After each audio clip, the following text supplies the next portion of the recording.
everybody, welcome to the Mana Leek's second last set review video. This is going to be the green review, and we're going to jump right on into it. As always, if you want to hear the disclaimers about how this set review is going to work and some other things, you can check out the white review, the black review, the blue review. There are disclaimers in that video, but we're going to jump right on in with the first card, which is Abzan Beastmaster. Abzan Beastmaster is a creature hound shaman at uncommon for 2 and a green, and he's a 2/1. And he says at the beginning of your upkeep, draw a card if you control the creature with the greatest toughness or tied for the greatest toughness. So if you have the biggest toughness creature on the board, you get a card. If you are tied with your opponent for the toughest creature on the board, you still get a card. It's just at the beginning of their turn, they'll also get a card unless something has changed. This seems really, really solid to me. Green is the color that has the big toughness creatures, and if you're up against a Jeskai deck or a Mardu deck, you're probably going to be almost always the person with the highest toughness creature. The only time that might come into question is if you're against another Abzan, Sultai, or Temur deck. And even then, you can sort of try to do things to keep the biggest toughness creature, which means that you're going to be drawing an extra card most of the time with this guy once you get him down with a bigger guy. And it doesn't even need to be a ferocious guy. It doesn't need to be a huge guy. If you play this guy on turn 3 and no other creatures are played by your opponent on the following turn, this guy with 1 toughness is going to draw you a card. Obviously, that's a bit of a hope, but it's not too much extra work to really get that going. So I think this guy is perfectly playable. I think this guy is a relatively high pick as well. Card advantage doesn't necessarily live in green all that often. This is an effect we've seen before, of course. Garrick's Pack Leader, I think, did this or something similar to it. And it's just a good effect just to get more cards on the table. I give this a B. I'm going to first pick it if the rare's not that good, and if there isn't premium removal or something in the pack. I'll very gladly take this guy and start to go down the big, probably Temur or Abzan route, although Sultai isn't without its potential big guys. All right, next card we have is Abzan Kinguard. This is a creature human warrior. There are warriors in green. It's probably paired up less often than red is with black-white, but there are warriors. It's uncommon, and it's 3 and a green for a 3/3.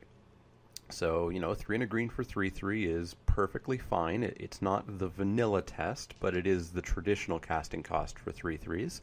And it has a bit of rules text. It says Abzan Kinguard has lifelink as long as you control a white or a black permanent.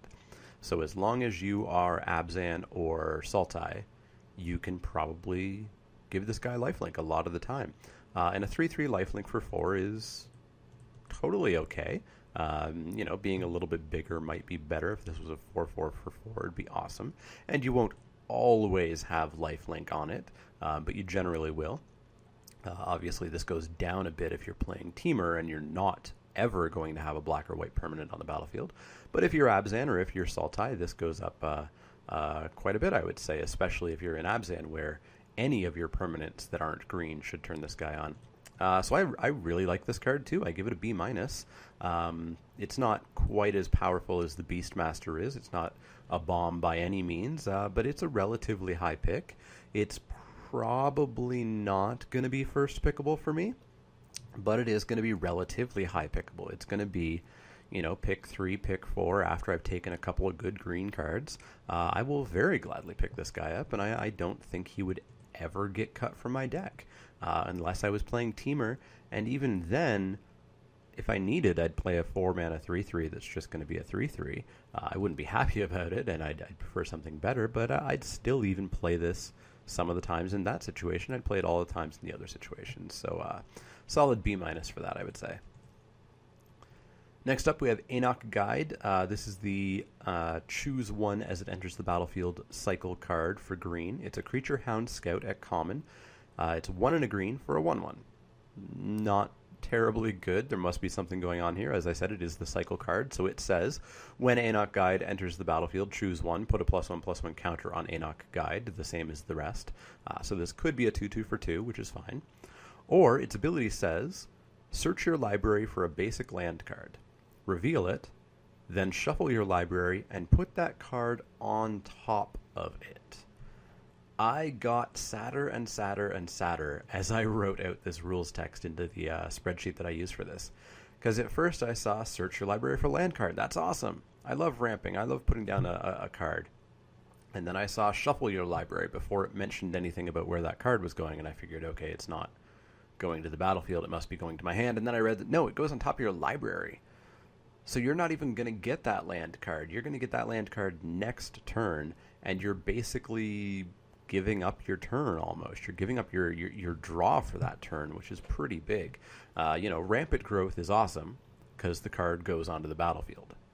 2 mana straight onto the battlefield. Some of the other ramp spells or mana fixing spells are less good than that because they go to your hand, but that still means that you can cast that spell, find the land that you need before you've played your land that turn, put it in your hand, and then play it. It may as well be going to the battlefield. This guy is a lot weaker because it goes on top of your library. I don't want to be doing that because this isn't ramp. This is barely mana fixing. It's the slowest mana fixing you could have, really. So I don't like this guy. So I'm really going to look at him as a 2/2 for 2 a lot of the time. I'm going to be kind of sad if I have to cast this guy as a 1/1 that gets me a land a full turn cycle from now. That's just not what I want to be playing. So I give him a C-. I don't want to be taking this guy very highly at all. I am going to look at him as generally a vanilla creature, same as the Ogre from yesterday, which was a vanilla creature or a less good vanilla creature plus a shatter. This guy is a vanilla creature or a less good vanilla creature with a bad mana fixing ability on him. So I give him a C-. I'm going to look to cut him most of the time. And I'm probably never going to look to intentionally take him over something else that could be playable. Next up, we have Ambush Crotic. It's a creature insect at common for 5 and a green for a 5/5. So it's a 6 mana 5/5. That, it's not the vanilla test, but it's kind of okay. We don't usually get 10/10s for 10. We don't usually get 9/9s for 9. The mana cost and the power toughness do start to separate a little bit as we get higher, so that seems okay but not great. It has trample, so that's good. We want the big guys to have trample, otherwise they may as well be 4/4s if they're just going to be chump blocked forever. But he also has a downside for not necessarily any important reason, really. When Ambush Crotic enters the battlefield, return, not you may, just return another creature you control to its owner's hand. Now, it's not 100% downside. If you have nothing else on the battlefield, since it says another target creature, you don't have to return anything. He doesn't have to return himself. But if you're on turn 6 and you don't have anything on the battlefield, you hopefully had just lost everything. If you get to turn 6 and you haven't actually played anything yet, you're probably dead or almost there, and this guy's probably not going to save you. That being said, I have a pet deck that I really want to try out, and we'll talk about that when I get to a card today. I've been mentioning this all week. It's going to be the Enter the Battlefield effect deck. I don't know if it can happen. There's not quite as many ETB effects as I would like. But if that happens, this guy could sort of fit into that deck because you could bounce something that has a decent Enter the Battlefield effect and then replay it. Probably next turn. You're probably not going to have the 11 mana or so that you'd want to do that in the same turn. But yeah, this guy, unfortunately, just due to the casting cost, just seems too expensive. I don't think even if that deck were to exist, that I would still want this. There's still the other cards that I would want instead. So this guy's going to be quite a low pick and going to be probably very cuttable. So I give him a C-. I could even drop that to like a D, or maybe a D+. I can see some minor upside, of course, and he is a 5/5 trample, which is all right. But this guy's pretty low on the grades, I would say. So I give him a C-. I could go lower. I will try him once in the probably multiple times that I try to build that End of the Battlefield effect deck, but I think he'll just get the cut the majority of the time. All right, next up we have Arishin Warbeast. Arishin Warbeast is a creature beast for 5 green, so he is a 7-drop at uncommon, and he's a 6/6, so he's a 6/6 for 7. And it says, whenever Arishan Warbeast deals combat damage to one or more blocking creatures. So whenever this guy has attacked, been blocked, and damages those blocking creatures, you can manifest the top card of your library. So you get a creature. You get a free guy. If your opponents block, you get to continue to build your board. That being said, this guy doesn't have trample. He doesn't have any evasion. He's outside of that ability, just a dumb 6/6. So he's a dumb 6/6 for 7. And 2 of that is colored mana, 2 green, which just seems bad to me. 7 drops aren't going to come down every game. You don't reliably get to 7 mana every single game. As slow as Khan's format was, 7 lands on the battlefield still was probably out of the ordinary. Anything above 7, generally unheard of, except in the grindiest of games. And if you're readily just swinging in with a 6/6 without concern, you're probably not in a grindy game. And in addition, I just don't think the ability seems that great. Your opponent's going to block your 6/6, probably a chump block, I would assume. And then you get a creature. And maybe eventually you'll just get so many manifest creatures that you'll eventually get there. But just in general, I don't like how expensive this guy is for what he does. I'm already down on the 6-drop dragons. And I think a 4/4 flyer is a lot better than a 6/6 on the ground with a very specific ability. So I just don't really like this guy. I'm going to not really look to take him, and I'm going to cut him pretty reliably. I don't even think I would fear him on the other side of the board. He doesn't have hexproof. He doesn't have anything that would stop him from just getting killed by whatever. Just not what I want to be doing with my mana. I want to be closing out the game by this time, and he doesn't close out the game. He just sort of starts another stage almost. Next up, we have Archers of Carsee. So we saw Carsee High Priest. Now we see Archers of Carsee. Presumably Carsee is something to do with the Sultai. Archers of Carsee are a creature, Naga Archer, at common for 3 and a green, and it's a 5/2. And it has Defender, so it's not a wall, but it is a defender, so it can't attack. And it also has Reach. This is kind of an interesting card. It essentially says this is going to kill one thing, I hope. It's the slowest removal spell slowest, most counterable removal you could ever hope for. This will kill most things in the format if it happens to live. That being said, it dies to everything. It dies to debilitating injury. It dies to Crater's Claws for 0 if you have Ferocious. It dies to shock. It dies to a lot of things. It can jump up and grab a dragon out of the air and kill all but the biggest toughness of the legendary dragons. There's only 2 legendary dragons it can't kill, and it kills all the uncommon ones. It kills almost everything on the ground, but that 2 toughness, I just don't like it. I'm okay with Canyon Lurkers because you get to surprise them with an attacking 5/2. I was slightly okay with, there was some 5/2 the other day that I talked about. I can't remember what he was offhand. Was it yesterday? Yeah, Bloodfire Enforcers. Bloodfire Enforcers I was down on as well because of their ability. But I said, again, a 5/2 for 4 is not the worst. Making that 5/2 not be able to attack, that's pretty bad. I just don't like this guy. I think there's going to be so many other ways to kill things that are in the air or to kill things that you're kind of afraid of, rather than putting this guy down and opening him up to all kinds of removal. So I give this guy a D+. I'll play it if I need to. I might sideboard it in if I'm against A, deck that has flyers, and B, a deck that I have not seen much removal from. In that case, I might side it in, but I'm probably not ever going to main deck this, and I'm not going to take it very highly, so D+. Next up, we have Battlefront Cruciak. This is a creature beast for 4 and a green at uncommon for a 3/4. So a 3/4, 5-drop. That's, it's not the worst, but it's not the best either. It says, Battlefront Cruciak can't be blocked by more than 1 creature. So this guy can only be blocked by 1 single creature. So there's no double blocking. The creature that blocks this needs to have 4 power, or else, they're just going to bounce off of each other, or this guy's going to eat it.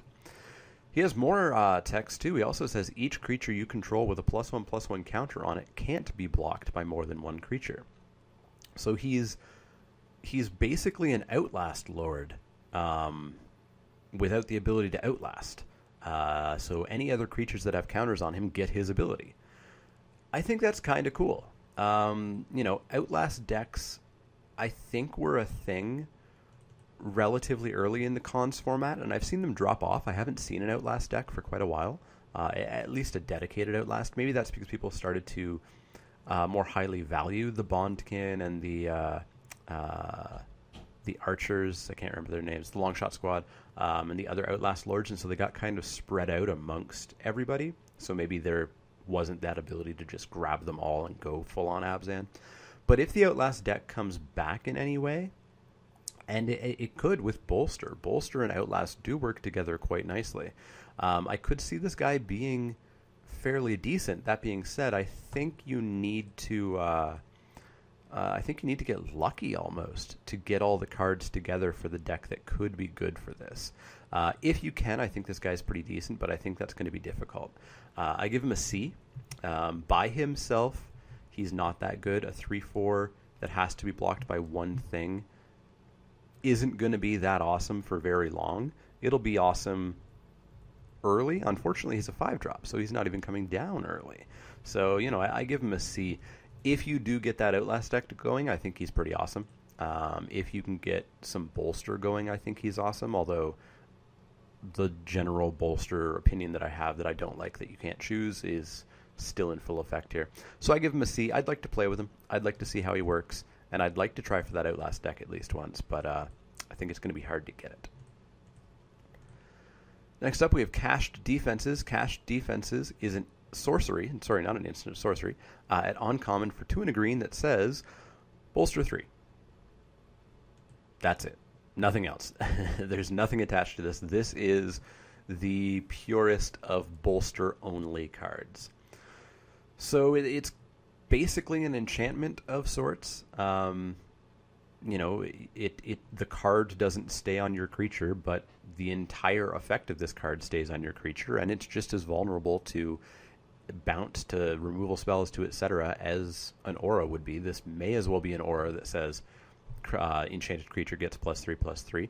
It obviously works with Battlefront, Crew Shock, or with Outlast or whatnot, but it just doesn't seem that good. And it's not an instant, so it's not even a combat trick. You can't even surprise somebody with this. And it has the Bolster caveat that I've talked about just in the last card, where you're going to know probably where these counters are going to go, but you still don't get the choice. So I may have this card in my hand, and I may have that 2/2 flyer that I would love to make a 5/5, but I've got a 1/1 sitting there. And I need that 1/1 to die before I can do anything, because a 4/4 warrior token, it's not going to do me very much good. That 5/5 flyer would be awesome, but I need that 1/1 warrior to die, and that's going to be a lot of work. So I don't like Bolster. I'm very hesitant on it. I like Bolster with things, and I like repeatable Bolster. Having an entire card dedicated to Bolster 3 and nothing else, I just can't accept this card. I'm not going to give it an F. I'll give it a D. If I was desperate for playables, I would begrudgingly give it the title of playable and put it in. I'm not going to never, ever play it. I hope I'm never going to play it. But, yeah, quite low. I give it a D. All right, next up we have our last uncommon dragon. We have Destructor Dragon. So this, like the rest, is Creature Dragon uncommon 4 green for a 4/4 flyer. And it has an ability. It says, when Destructor Dragon dies, destroy target non-creature permanent. So this has the same caveats as usual. I'm not a big fan of 6-mana 4/4 flyers, especially with double color. It's, very late in the game that this guy's going to come out. It's going to have an impact. A 4/4 flyer is a bit of a problem. And I do give it a bit of a boost because it's in green. Green does not get 4/4 flyers. Green is lucky if it gets any flyers. So, I'm pretty happy with green getting a 4/4 flyer, as hesitant as I am with it. Now, the ability, I've seen people go nuts for. They think it's awesome. They think it's going to be the best thing ever. But, tell me what non-creature permanents you really fear. In Cons Limited, it's Ghostfire Blade, and that's about it. In this format, it's maybe one of the Sieges, and that's about it. I think generally this guy's just going to hit a land, and that's going to be fine. Maybe you get lucky and you can take them off their color, but you're going to be hitting a land on turn 7, 9, 10. Your opponent's probably going to be pretty okay with land. They're probably going to be pretty okay to lose whatever land you're going to take from them. So I'm not very big on this guy's ability. I'm much bigger on the fact that he's just a 4/4 flyer in green, which is relatively unheard of. So I'm happy with this guy for that, and I'll give him a C. I'm still not going to take him highly. There's so much other green that I would take over him. There's so many other cards in other colors I would take over him. But I'd be perfectly happy getting him, pick 6, 7. If I wheeled him, I would probably take him right there. I doubt there'd be much left if I had made the commitment to go green. So I give him a C. I don't think I'll cut him in most green decks. If I was somehow aggressive, he obviously doesn't make the cut, but in most green decks, I think he would have a place, assuming I had nothing else at the high end. If there's anything else better than him at the high end, he is readily being cut by me. All right, next up we have Feral Krushock. So Krushocks appear to be some sort of rhino-type thing on Tarkir. It's a creature beast at common for 4 and a green. It's a 5/4, and it says nothing. It just has a giant paragraph of flavor text. But it is just a 5/4 vanilla creature, a 5/4 for 5. And you know what? A 5/4 for 5 sounds completely okay. I believe each creature had a vanilla creature. White had Greathorn Krushock, which was a 3/5. Didn't much care for that. I guess blue didn't have a vanilla creature. And black actually didn't have a vanilla creature, so I'm just full of it. Red did. Red had that swine, Gore Swine, which was a 4/1, which I also wasn't a terribly big fan of. But this guy's what green wants to do. Green wants big guys, and they want them for relatively cheap. 5 mana for a 5/4 sounds perfectly fine for me. This guy turns on Ferocious. If this guy gets bigger or enchanted in any way, he seems pretty decent. This just seems like a solid filler card. This is a card that I'm not excited to have. I'm not going to first pick. I'm probably not going to second, third, fourth, fifth, or sixth pick this. I'll get it back on the wheel and gladly take it, and I'll probably include it more times than not. I'd prefer creatures that have abilities, creatures that do things, creatures that have synergies, but I'm totally okay with this guy if I don't have those. I give him a solid C, the solidest of Cs. Next up, we have Formless Nurturing. That was hard to say for some reason. This is a sorcery for 3 and a green at common, and it's the green version of the red one that we saw yesterday, Fierce Invocation. It says, manifest the top card of your library, then put a +1/+1 counter on it. Fierce Invocation was the exact same thing for 1 more, and you got 2 counters instead of 1. I was not a big fan of Fierce Invocation. I gave it a D. I'm not a big fan of Formless Nurturing. I give it a D. It's a 4 mana 3/3. We've talked about this a lot, so I won't rehash it too much. I'm really hesitant about Manifest.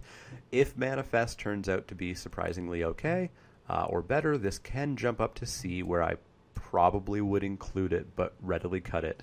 But for the time being, I'm going to be hesitant on it, and I'm going to give it a D. Next up, we have Frontier Mastodon. Frontier Mastodon is a creature elephant at common for 2 and a green, and it's a 3/2. So 3 mana 3/2 sounds okay. We've seen better, we've seen worse. It has Ferocious.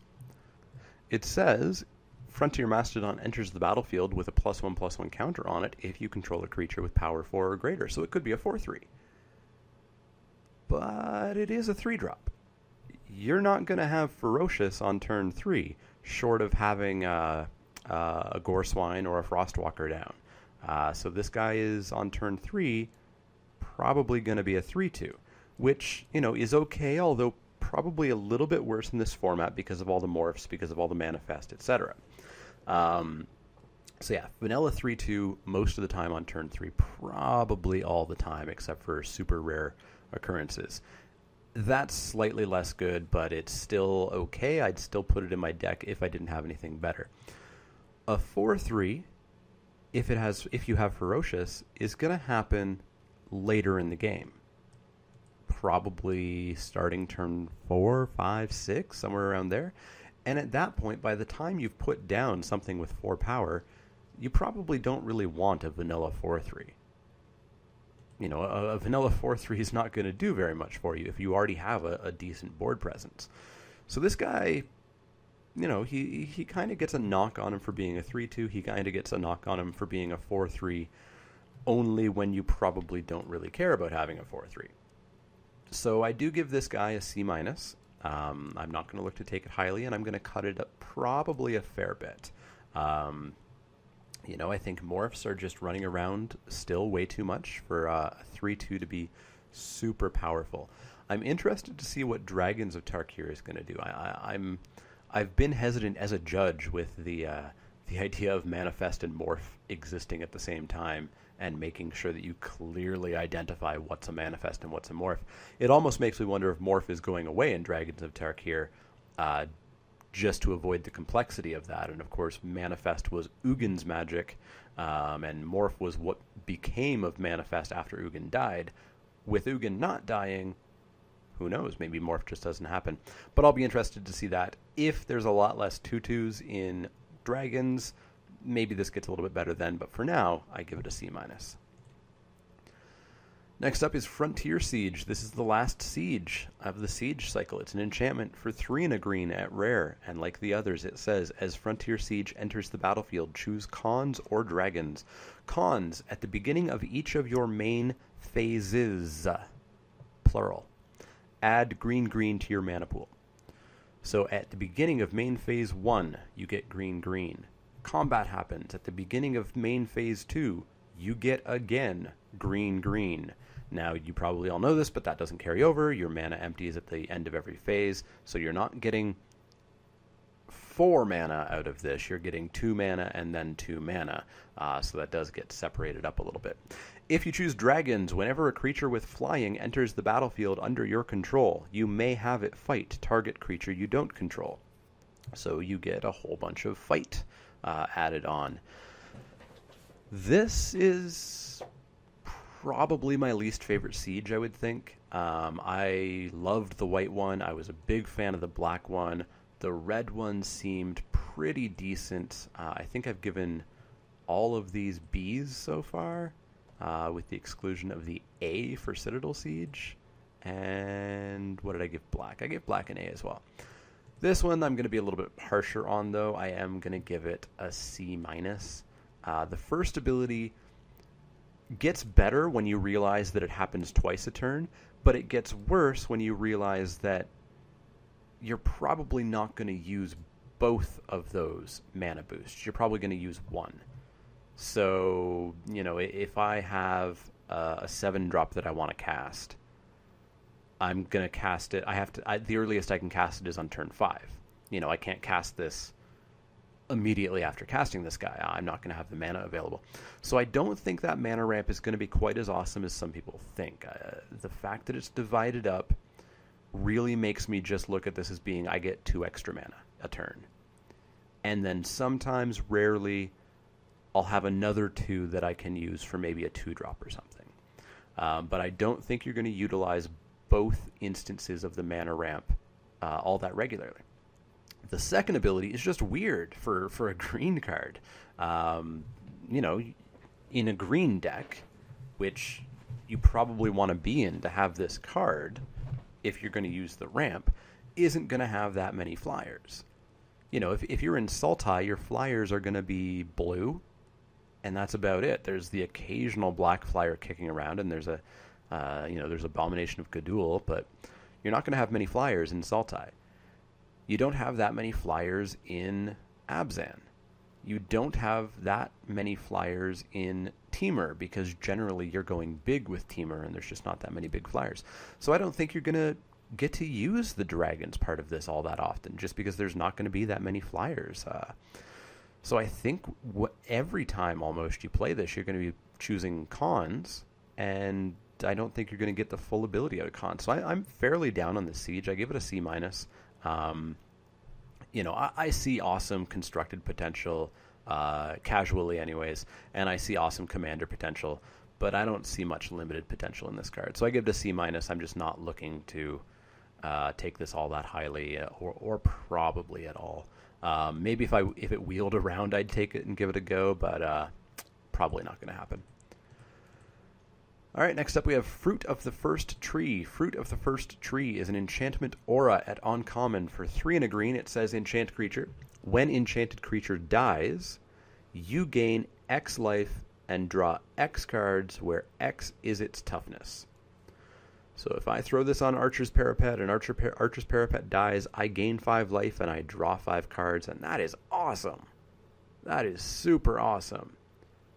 However, my opponent's very well aware of what will happen if that Archer's Parapet dies, and maybe they just don't care about it. They just don't care about that Parapet. It can live for as long as they want because they don't want to give me that ability. They don't want to give me that boost. I don't like this card. It's just not the type of card that I want to play, and it's not the type of card that I think you ever should play. It's so super conditional. It's kind of like Life's Legacy from M15, was it? Yeah, it was just the last course at M15, which was an instant that allowed you to sacrifice a creature, and I think just draw cards. You didn't get the life gain, I don't think. And even that was nearly unplayable. The awesome potential just never quite lived up there. And that was an instant. You got to surprise your opponent. You rarely got to, blank some removal or something.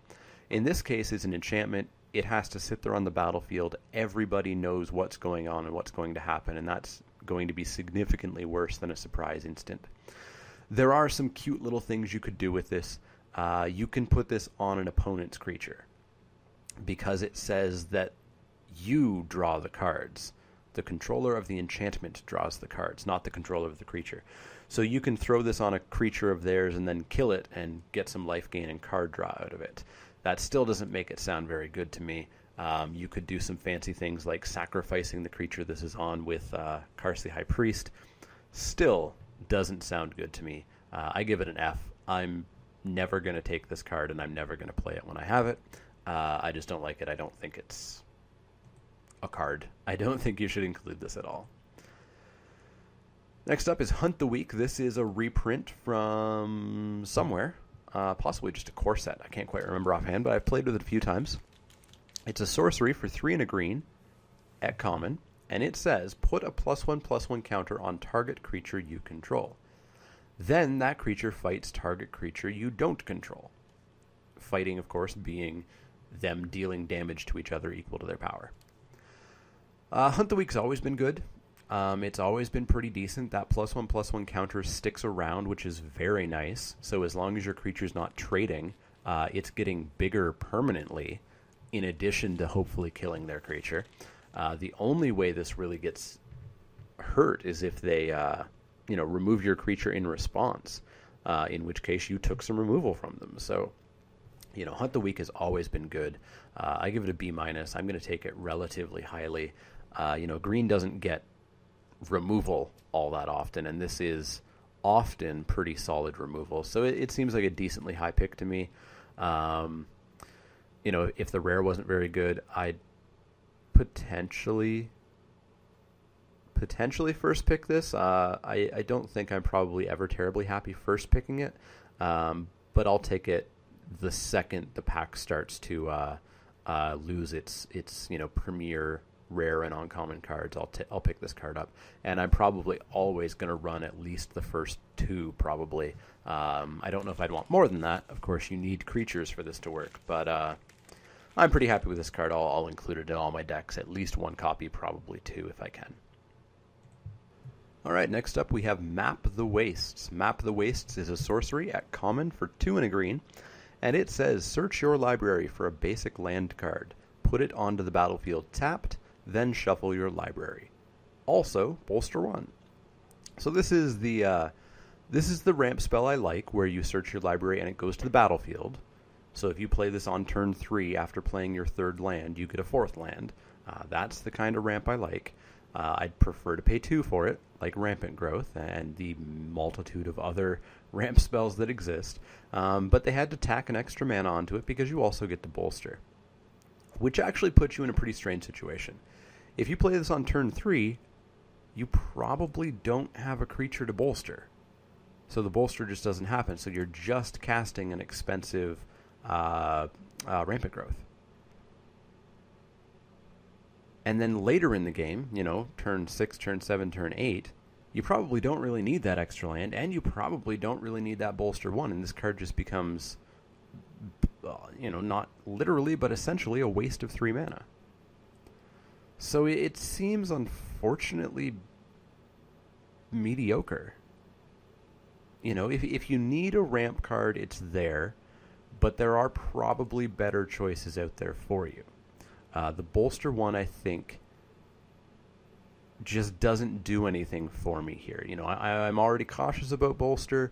Putting Bolster on a card that ideally wants to be played before Bolster does anything just seems bad to me. So I give this a D+. I see the benefit of ramp spells, but I'd prefer them to be 1 mana less. I'd prefer them to be 2 drops. And I'm already cautious against Bolster, so having the Bolster on there just doesn't help it out. So I give that a D+. I'm not looking to include it very often. I'd be looking for many other ramp avenues. Next up, we have Return to the Earth. Return to the Earth is an instant at common for 3 and a green, and it says, destroy target artifact, enchantment, or creature with flying. So this is Naturalize plus Green's general removal MO, which is creatures with flying. Green hates creatures with flying. So this seems interesting, but ultimately completely 100% not main deckable. This would never go in your main deck. This is a sideboard card. This is literally Naturalize, more expensive just to take out the very few flying creatures that exist that are, big super threats. This is a card that you take when it wheels around and there's nothing left for you. This is a card that you take, second, third, last pick, and it just sits in your sideboard until you see that legendary dragon come down, until you see that big threat come down. You lose to that threat, and then you sideboard this in for the next game. It's instant, which it needs to be in order to be remotely useful removal. It's ever so slightly expensive at 3 and a green, but seems fine to me as a sideboard card, which means you want to look to take this very, very, very late. So I give it a D, kind of a standard sideboard rating. It doesn't, that grade obviously doesn't reflect its true ability in the right situation. In the right situation, which is you have seen a huge flying threat in one of your games, this goes up to, C+, B-, in that specific situation, but the rest of the time it's a dead useless card. So be aware of that. Take this card late. Be happy that you have it when you happen to need it, and never, ever, ever main deck it. Next up, we have Ruthless Instincts. Ruthless Instincts is an instant at 2 and a green at uncommon, and it says choose one. Target non-attacking creature. So a creature during the main phase, end phase, upkeep phase, a creature that's blocking, a creature that's doing anything other than attacking during combat. Gains reach and death touch until end of turn. Untap it. So you get to probably generally surprise them with a blocker death toucher that can block everything. Or target attacking creature gets +2/+2 and gains trample until end of turn.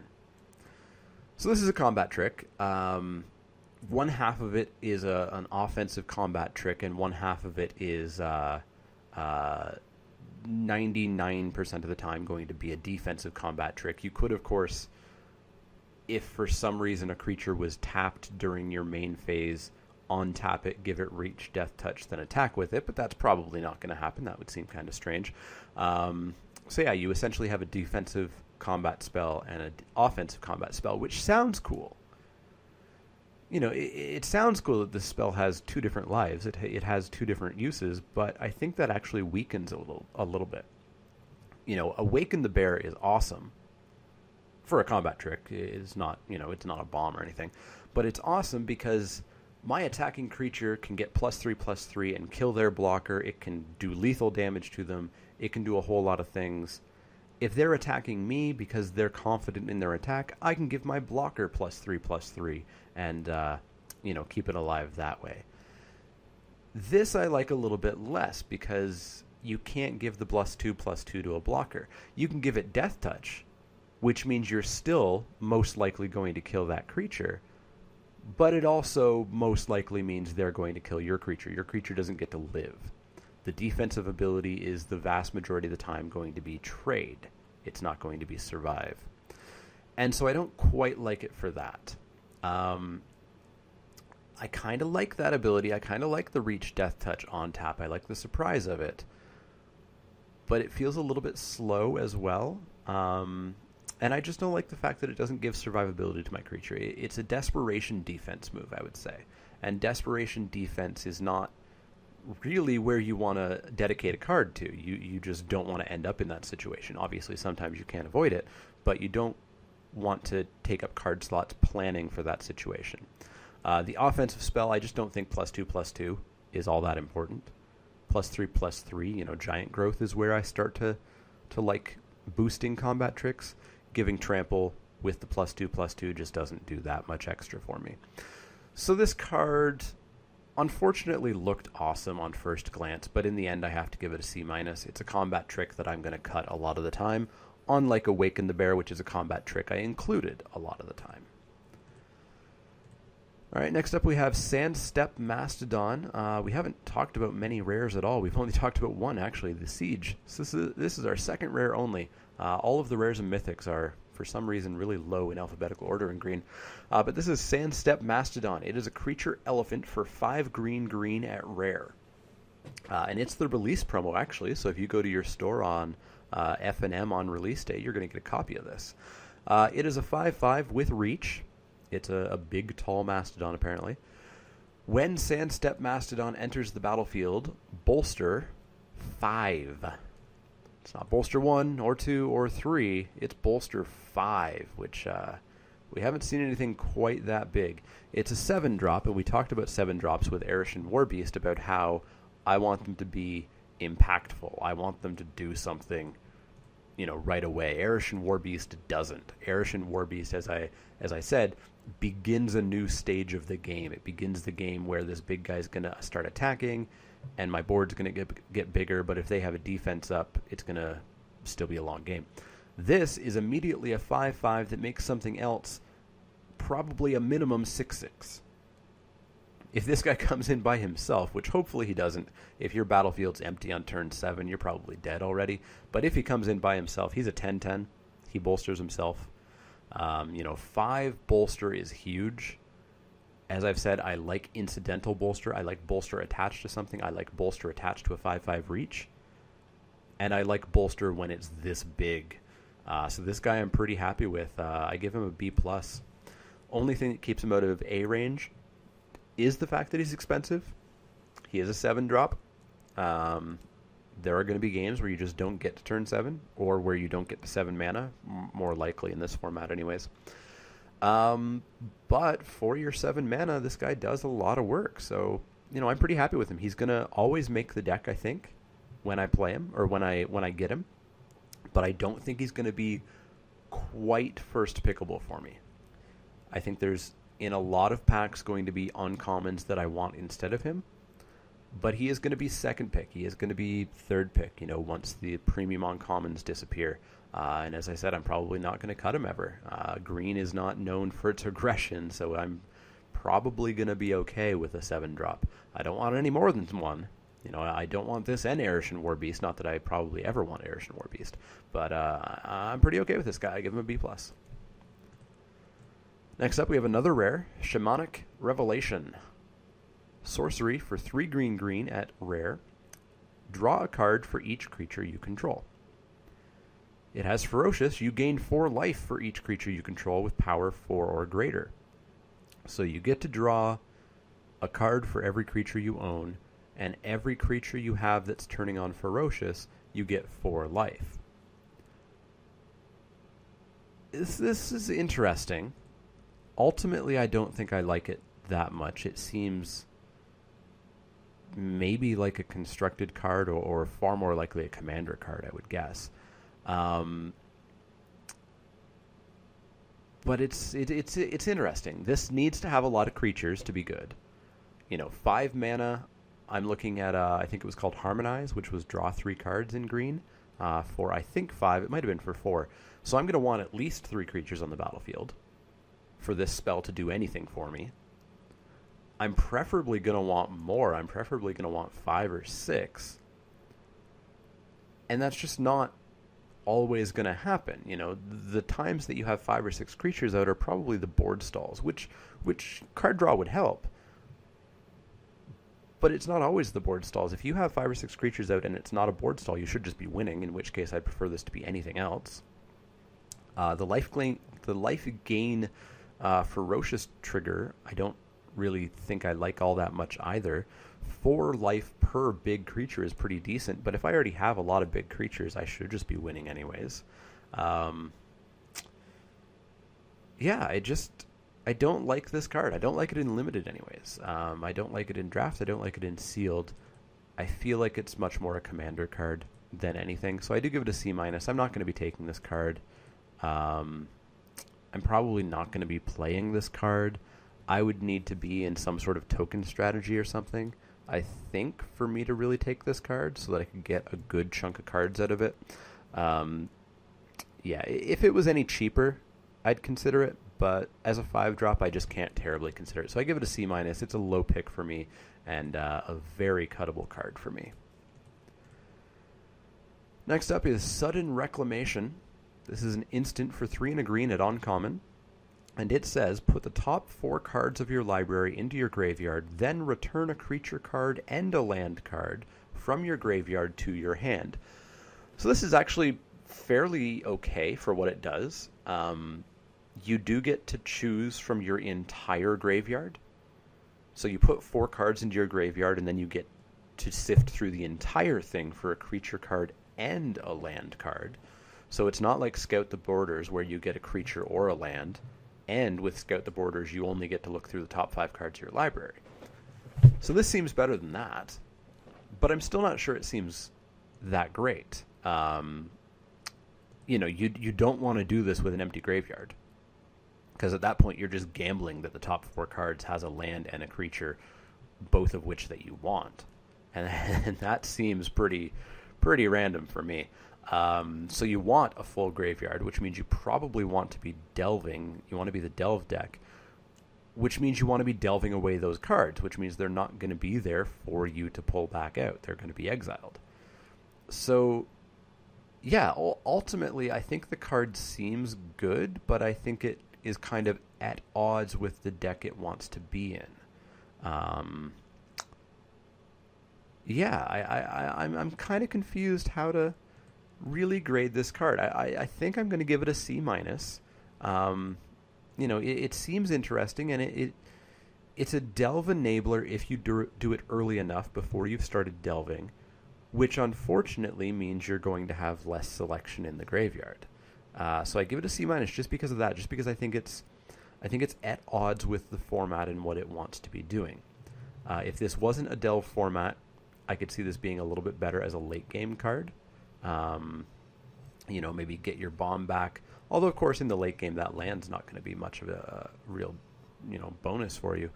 So, yeah, it's a confusing card for me. I want to see it played. I want to see if maybe it does better than I expect. But I do give it a C- to start with. I'm going to cut it pretty liberally, and I'm probably not going to take it all that highly.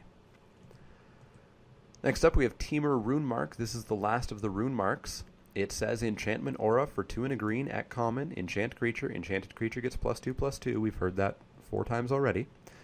This one says Enchanted creature has Trample as long as you control a blue or red permanent. So, this seems bad. I haven't been terribly big on any of the rune marks. I've been okay with the first strike, and I've been okay with the flying. I didn't care for the death touch. I didn't care for the vigilance. This one gives your creature trample, which is not terribly awesome, I guess. It's not something you terribly need. At least it's an aggressive ability on an aggressive aura, as opposed to the whole death touch debacle we talked about a couple days ago of giving an aggressive +2/+2 boost to a defensive ability. But I just don't think trample is good enough for me to ever want to play this card. Most of my big green creatures are already going to have trample. I don't think using an entire card just to give something trample is all that special. If that lets me win the game a turn earlier, or if that lets me,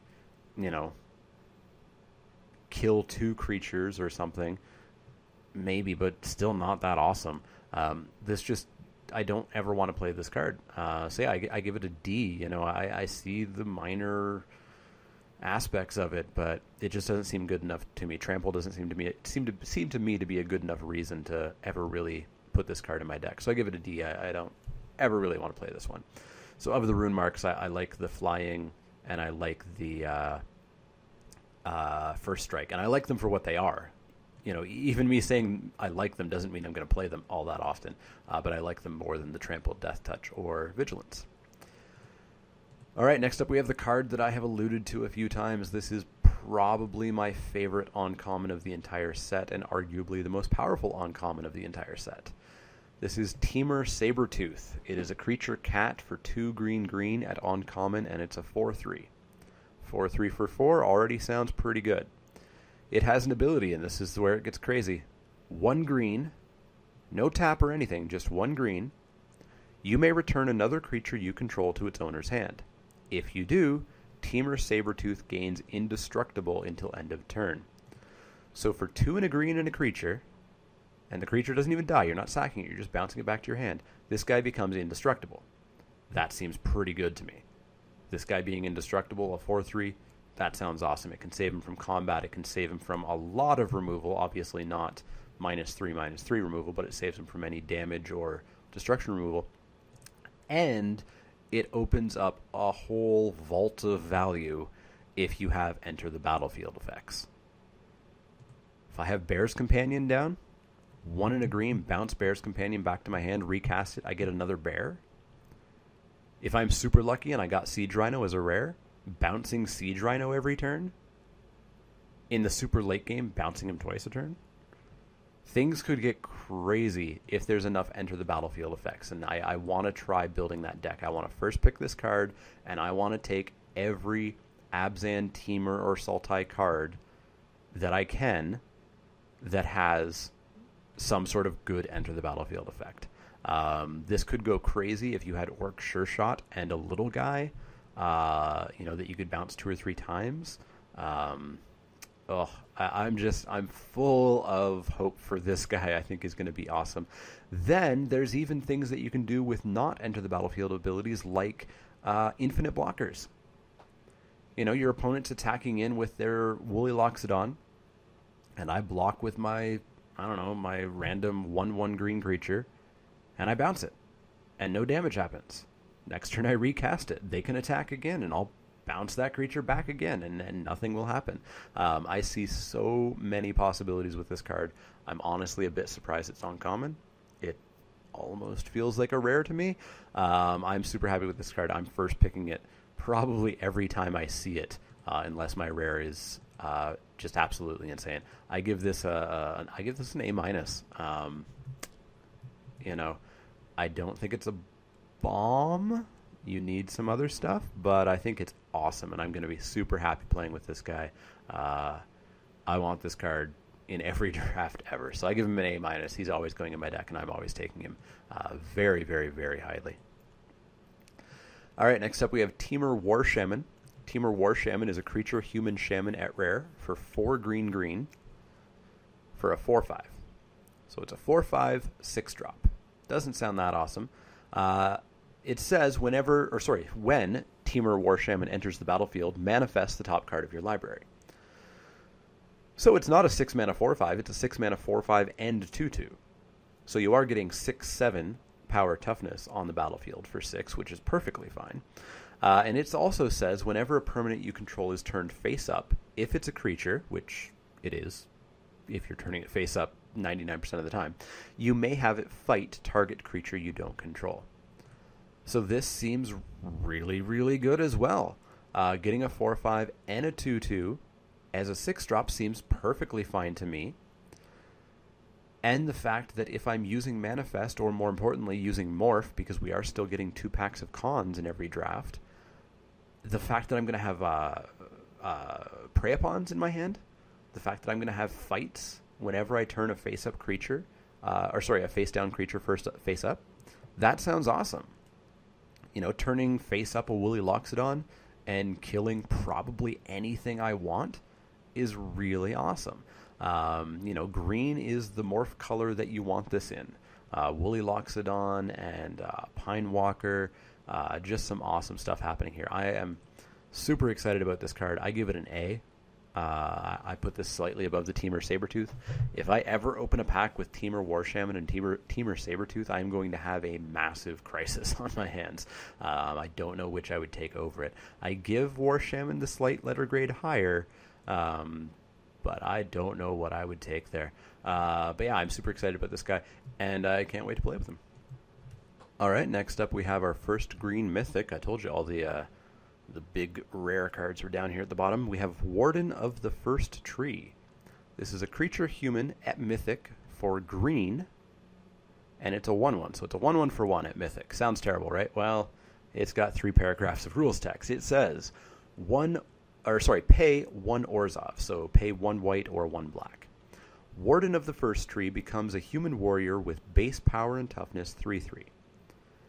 So you want to be Abzan with this, or you want to be Sultai, so that you have access to that black and or white mana. But this means that if you have 3 mana, this guy's not a 1/1. He's probably going to very rapidly, probably right after you cast him, become a 3/3. But wait, there's more. If you pay 2 white, white, black, black, or white, black, so 2 Orzhov, if Warden of the First Tree is a warrior, so he already has to have leveled up once, it becomes a human spirit warrior with trample and lifelink. So he suddenly becomes a 3/3 human spirit warrior. So he already had become a warrior, so he had already dipped into a very relevant creature subtype. But now he gets trample and lifelink. The trample obviously isn't really all that awesome, but the lifelink's pretty cool. So at this point you have spent 4, 5, 6, 7. You spent 7 mana on this guy, probably over the course of 3 turns, hopefully. That's the ideal. And he's become a decent guy. The first ability seems awesome. You know, very quickly becoming a 3/3, that sounds cool. A 3/3 for 3 is perfect. The second ability sounds less awesome. Getting trample and lifelink onto a 3/3 for 4 mana sounds a bit expensive and doesn't sound terribly awesome. But wait, there's more. If you pay 3 Orzhov, so 3 white, white, 3 black, black, 3 white, black, black, 3 black, black, white. If Warden of the First Tree is a spirit, so if you've leveled him up twice, put 5 +1/+1 counters on it. So it becomes an 8/8 trample lifelink. Now we're talking. Now it sounds awesome. Quick note, you can do that third ability as many times as you want.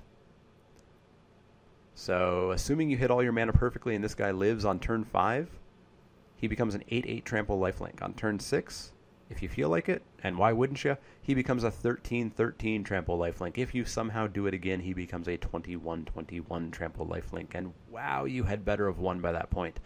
This guy's awesome. This guy's pre-ordering for a fair bit of money as well, so he's a value pick right away, but I think he's also quite a bomb.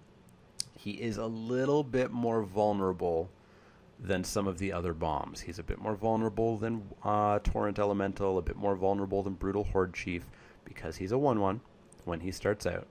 So I almost don't ever want to cast him on turn 1.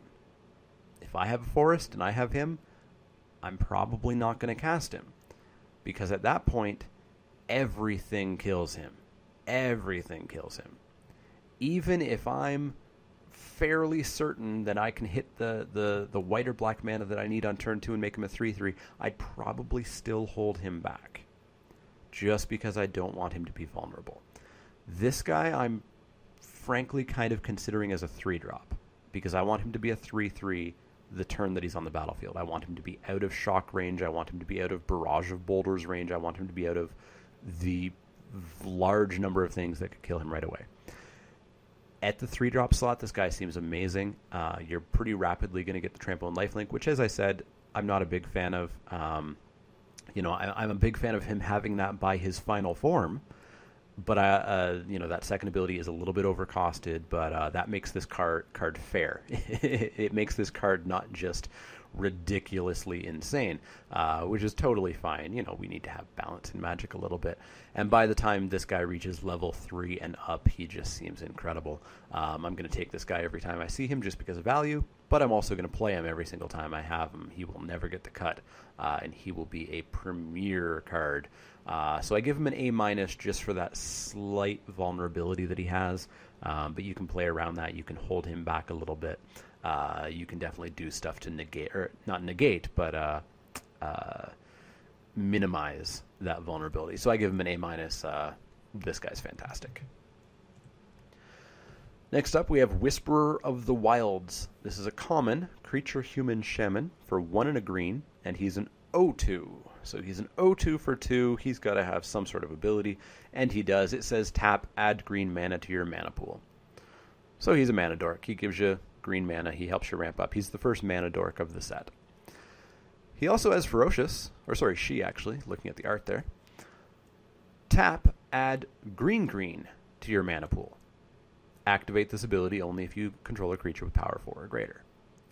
That seems pretty good. This guy seems perfectly fine to me. Golden Hind in Theros was fine as a 2-drop that gave you mana. Golden Hind was a 2/1, so it could attack, but you probably didn't attack with it all that often. You tapped it for mana. So this being an 0/2, not having any power, seems perfectly fine by me. You can play this turn 2. Turn 3, you can have 4 mana available, get out a ferocious creature, and you're ramping even faster. This card just seems fantastic to me. Mana dorks have always been good. A mana dork that can become 2 mana dorks seems perfectly fine to me. It's going to be a high pick. I give it a B+. It's obviously not a bomb, but it's a high pick for me, and it's going to make every single deck I play. If I can play 2 of these, fantastic. I don't know if I'd go over 2, but yeah, great card, B+. Very happy to have these in my deck. All right, next up is our second green mythic, Whisperwood Elemental. It's a creature elemental for 3 green at mythic, and it's a 4/4. So it's a 4/4 for 5, which is all right. It says, at the beginning of your end step, manifest the top card of your library. So we've talked about how hesitant I've been about manifest. If I get to manifest every single turn, I think I'm going to be okay with it. If manifest is powerful, this card is insane. If manifest is at the level that I'm putting it at right now, where I'm super cautious, this card's still really, really, really good. I don't even care if I'm turning over spells that I want. I don't even care about the variants if I'm getting a 2/2 every single turn without having to do anything but cast this card. And there's more. It also says sacrifice Whisperwood Elemental until end of turn. Face up non-token creatures you control gain. When this creature dies, manifest the top card of your library. So that's probably going to be used if you're getting board wiped. So, if you get Dune Blasted or something, you could sack everything and then... you could sack this and then everything else would just replace itself with a 2/2. That being said, that ability actually seems a little bit strange because this is going to be on the battlefield. Your opponent knows that if they board wipe, you're just going to keep your board because this guy is here. So that ability is not quite as awesome as some people think. I've seen a lot of people say, oh man, if I get board wiped, I just get to save everything. Well, you're probably not going to get board wiped then. Your opponent's going to keep that board wipe until they can get rid of Whisperwood Elemental. So don't don't think about that. I've seen people go down that route. But even still, this is good. You can get into combat with this guy and, get a whole bunch of extra value out of it. I just think this guy seems insane, even with how cautious I'm being with Manifest. Just like Bolster, I don't like Manifest for the sake of Manifest, but I like Manifest on things. I like repeatable Manifest, and this is the most repeatable Manifest we've seen. It's free outside of the creature, and it's every turn. So I give him an A. Absolutely first picking this if I have it. Absolutely playing it every single time I have it. Totally not concerned about Manifest when it's on a card this powerful. All right, next up we have Wild Call. Wild Call is a sorcery for X green at rare, and it says manifest the top card of your library, then put X +1/+1 counters on it. So this is another manifest only card, and it's an interesting one because it's always passing the vanilla test. If you cast this for 3, so 1 green, you get a 3/3. If you cast it for 7, so 5 green, you get a 7/7. You always get the power and toughness that you paid. And sometimes you'll be able to flip that card up and it has a whole lot of counters on it. But sometimes not. You figure your average deck has, let's say 15 creatures. You'll often want more than that, but let's say your average deck has 15 out of 40 cards. You have a 37% chance of hitting a creature. So you have a 63% chance of not hitting a creature. That's why I'm hesitant about Manifest. I just don't think you're going to hit a creature remotely as often as you hope. So I'm unsure about this. And I'm unsure about getting a pure vanilla creature. A 3/3 for 3, that's cool. A 4/4 for 4, great. A 5/5 for 5, okay. And it goes down from there. I don't want an 8/8 for 8 that does nothing. That, 63% of the time will do nothing. Doesn't have trample, doesn't have flying, doesn't have any special abilities on it, doesn't do anything. Not only that, the creature is going to be super vulnerable to bounce. Your opponent bounces whatever your manifest card is. They get to see what that manifest card was. Which is actually an important rules note. The release notes came out. And just like Morph, you have to reveal the card even if it's not a creature. So just be aware of that. But if it gets bounced, it loses all the counters and it just goes away. So I'm not a big fan of this card. I give it a C+. That is lower than I've seen most people give this. And I'm not a fan of this card. I'm not a fan of vanilla creatures. Not at rare. Not at arguably needing to be my first pick in order to get this card, or my first 2 or 3 picks. I don't really want to be picking a 63% chance of a vanilla creature. So I give it a C+. I'm totally ready to be surprised by this card. I have seen ratings through the roof. I know LSV today, or maybe it was yesterday, gave this card something huge, like 4 or 4.5 out of 5. I'm just not that big on this card. I don't think it's going to be all that awesome. I don't think vanilla creatures are all that great, and this is going to be a vanilla creature a lot of the time. If you get lucky and you hit that, special card, that card that's a flyer, that card that is unblockable, something like that, great. But I don't think you can count on it, unfortunately. So I give it a C+. I'm not looking to take this highly, which means I probably won't get to play with it, because I bet other people are going to take it highly. Over time, if I see it perform awesomely, cool. I will change my grade. I will start taking this super highly. But for now, it's not going to be something I look for. All right, next up we have Winds of Kalsisma. This is an instant for 1 and a green at uncommon, and it says, prevent all combat damage that would be dealt this turn. It's Fog. Fog's bad. We don't need to talk about why Fog is bad, but it has more. It does say Ferocious if you control a creature with power 4 or greater. Instead, prevent all combat damage that would be dealt this turn by creatures your opponents control. Well, that's a whole lot better than Fog. A one-sided Fog is awesome. Fog is bad. So I have a bit of a dilemma with this card. If I don't have Ferocious, this card's awful. I don't want this card anywhere near my deck. If I have Ferocious, this card's pretty cool. This card means I'm probably going to get an absolute blowout in a combat.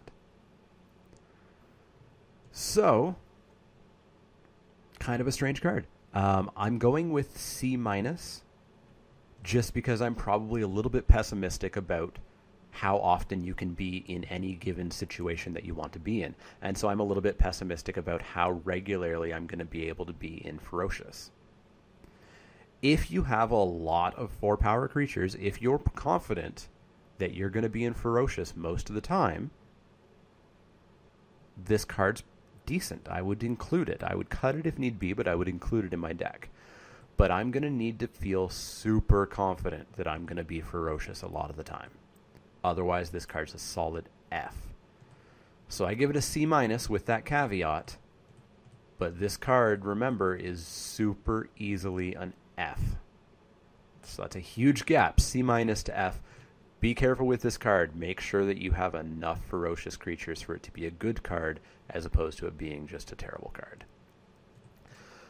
All right, last card for the green set review. We have Yasova Dragonclaw.